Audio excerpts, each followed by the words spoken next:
మా అబ్బాయి 6th వచ్చాడు. స్కూల్ మార్చాలండి. సిబిఎస్ఈలో వేయండి, యాక్టివిటీస్ చాలా ఉంటాయి. ఐసీఎస్ఈలో ట్రై చేయండి, సబ్జెక్ట్లో డెప్త్ ఉంటుంది. స్టేట్ బోర్డ్ కూడా ట్రై చేయండి, మంచి స్టాండర్డ్స్ ఉంటాయి. ఇవన్నీ కలిపి ఒకే స్కూల్లో లేవా? కంగారు పడకండి. రెసిడెన్స్ స్కూల్స్ తో మంచి చదువుతో పాటు all round development, right age లో రైట్ ఫౌండేషన్ తో రెసిడెన్స్ స్కూల్స్ ఇప్పుడు హైదరాబాద్ అంతటా. చారిత్రక వారసత్వానికి నిలువెత్తు నిదర్శనం ఈ ఘటన. ఇంటి నిర్మాణం కోసం పునాది తవ్వే క్రమంలో లంకె బిందెలు లభించాయి. దీంతో ఆ కుటుంబం మొత్తం షాక్కు గురైంది. అయితే ఈ లంకె బిందెలు ఏం చేశారు? ఎక్కడ ఈ ఘటన చోటు చేసుకుందో ఈ స్టోరీలో తెలుసుకుందాం. ఇంటిని నిర్మించేందుకు పునాది తవ్వుతున్న సమయంలో కూలీలకు భూమిలో ఒక ఇత్తడి చెంబు లభించింది. ఆ చెంబును గమనించిన 8వ తరగతి విద్యార్థి ప్రజ్వల్ రిత్విక్ అందులో ఉన్న బంగారు ఆభరణాలు గుర్తించాడు. ఈ ఘటన కర్ణాటక రాష్ట్రం గడక్ జిల్లా లక్కుండి గ్రామంలో చోటు చేసుకుంది.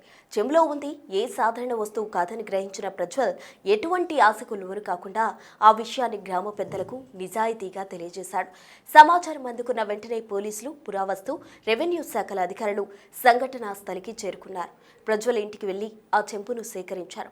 దానిని ఉన్నతాధికారుల అందరి సమక్షంలో తెరిచి చూశారు. అందులో మొత్తం 22 బంగారు వస్తువులున్నాయి. హారం, చెవి పోగులు సహా చిన్న చిన్న ఆభరణాలు గుర్తించారు. వీటి బరువు 466 నుంచి 470 గ్రాములున్నట్టు చెప్తున్నారు అధికారులు. ఇక చెంబు విషయానికి వస్తే 634 గ్రాములున్నట్టు గుర్తించారు. లక్కుండి గ్రామం రాజకోటలో చాళుక్యుల వైభవాన్ని ప్రతిబింబిస్తుంది. గడక్ జిల్లాలో మొత్తం 16 ప్రాచీనమైన ఆలయాలు, చారిత్రక బావులు ఉన్నట్టు చెప్తున్నారు అధికారులు. ఈ ప్రదేశాలను సంరక్షిత స్మారక చిహ్నాలుగా ప్రకటించింది. ఈ ప్రాంతంలో ఎలాంటి పురాతన వస్తువులు లభించినా అది చట్ట ప్రకారం ప్రభుత్వానికే చెందుతుంది. ఈ ఘటనపై జిల్లా ఇన్ఛార్జ్ మంత్రి హెచ్కే పాటిల్ స్పందించారు.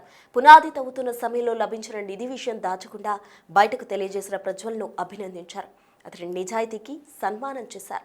ఇటువంటి గొప్ప పురాతన చరిత్ర ఉన్న గ్రామంలో నిధులు దొరకడంపై ఆశ్చర్యపడవలసిన అవసరం లేదన్నారు. భూమిలో, పొలంలో ఏదైనా నిధి దొరికితే అది చట్ట ప్రకారం ప్రభుత్వానికి చెందుతుందని మంత్రి స్పష్టం చేశారు.